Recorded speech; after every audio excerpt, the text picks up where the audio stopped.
Ici, même les ministres font profil bas. Gunilla Carlsson est membre du gouvernement suédois depuis maintenant 4 ans, ministre de la coopération internationale. Mais elle arpente le centre de Stockholm tous les jours, à pied et sans garde du corps. J'adore marcher, ça me fait faire de l'exercice. Et puis c'est tellement agréable lorsqu'il fait aussi beau. Les hommes politiques ne sont pas des célébrités, vous savez. À cette époque de l'année, j'essaye d'être dehors, autant que possible. Lorsqu'elle n'est pas en voyage à l'étranger, Gunilla Carlsson retrouve tous les matins à 8h30 au ministère des Affaires étrangères sa petite équipe de collaborateurs. L'ambiance est plutôt décontractée.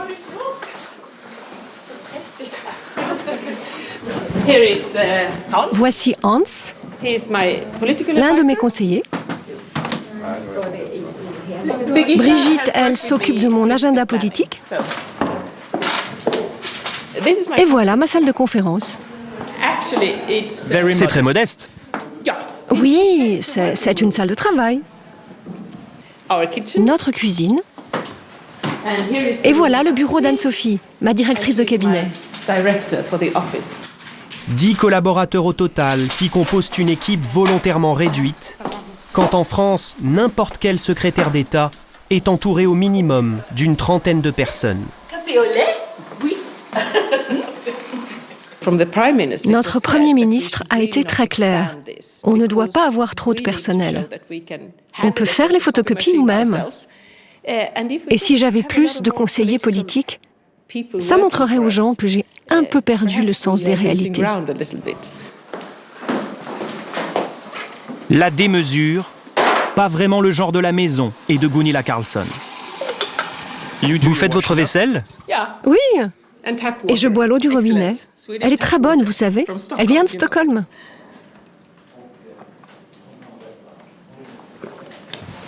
Une ministre au régime sec, il n'y a que dans son bureau qu'elle se permet quelques petits plaisirs personnels. Voilà mon bureau. Je l'aime beaucoup. Je passe énormément de temps ici. C'est pourquoi je voulais des couleurs vives et de la lumière. Un canapé bon marché, une télévision qui n'a rien d'un écran géant. Vous ne pouviez pas acheter des meubles trop chers?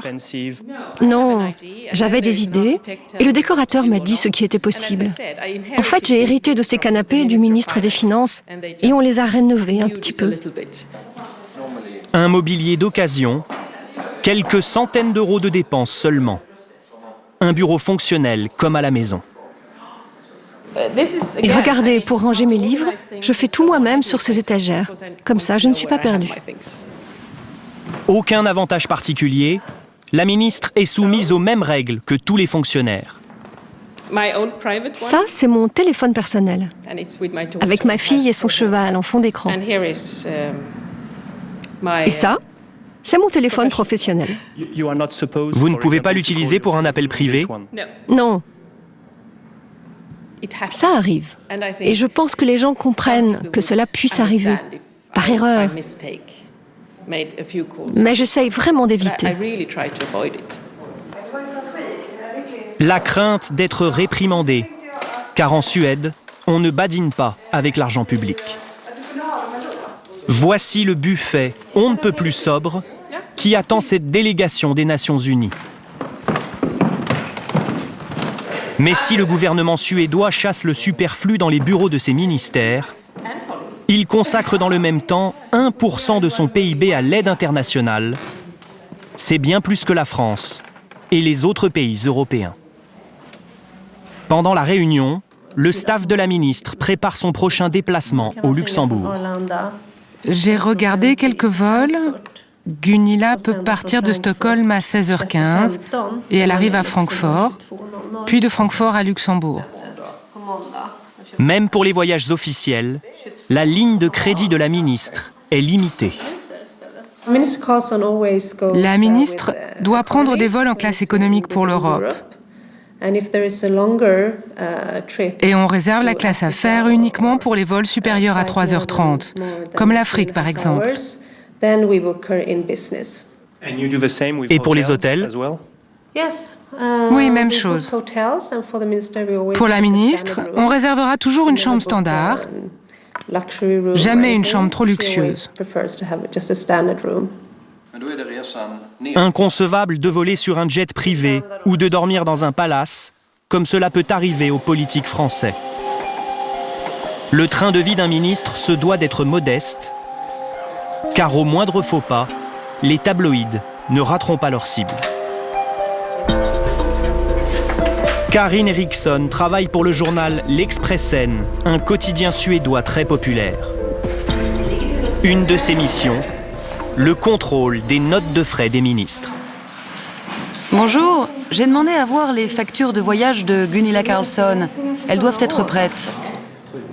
Dans les ministères suédois, les notes de frais sont publiques et consultables sur place par n'importe quel citoyen.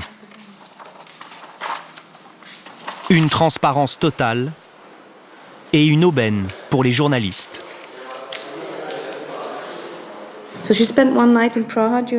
Ici, par exemple, sur les factures de ce voyage à Prague, on voit que la ministre a payé 85 € pour une nuit d'hôtel, ce qui n'est vraiment pas spectaculaire. En fait, je vérifie surtout s'il n'y a pas de dépenses personnelles qui auraient été payées avec l'argent du ministère. Et si ça va, il n'y a pas de minibar. Un contrôle draconien qui fait de la Suède le 3e pays le moins corrompu au monde, quand la France ne pointe qu'au 24e rang. Ici, il ne faut parfois pas beaucoup plus qu'un minibar pour déclencher un scandale. Mona Sahlin, vice-premier ministre de la Suède en 1995, en a fait la douloureuse expérience. À l'Expressen, le journaliste Leif Brandström révèle cette année-là dans les colonnes du tabloïd que l'étoile montante du Parti social-démocrate s'est rendue coupable d'une terrible faute.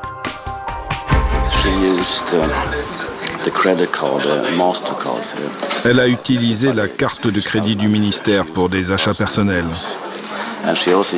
et pour retirer de l'argent liquide à un distributeur. C'était quelque chose comme 200 € à chaque fois.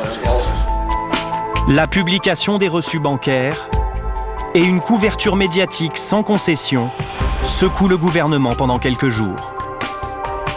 Lors d'une conférence de presse exceptionnelle, Mona Sahlin tente de s'expliquer. J'ai acheté des couches-culottes, du Toblerone et un paquet de cigarettes. Tout cela a été remboursé. Mais la pression de l'opinion publique ne retombe pas. Mona Sahlin se résout quelques jours plus tard à démissionner. Aujourd'hui, Mona Sahlin anime de nouveau les meetings de campagne. Candidate du Parti social-démocrate aux prochaines élections, elle pourrait même devenir Premier ministre en cas de victoire. Mais sa traversée du désert aura duré presque 15 ans. Pour Leif Brandström, c'était le prix à payer. Un élu doit être irréprochable. Personnellement, vous n'avez pas de regrets? Vous avez fait ce que vous deviez faire? Oui, bien sûr. Et il n'y a aucune animosité entre elle et moi aujourd'hui. Parce qu'elle sait que j'ai simplement fait mon travail.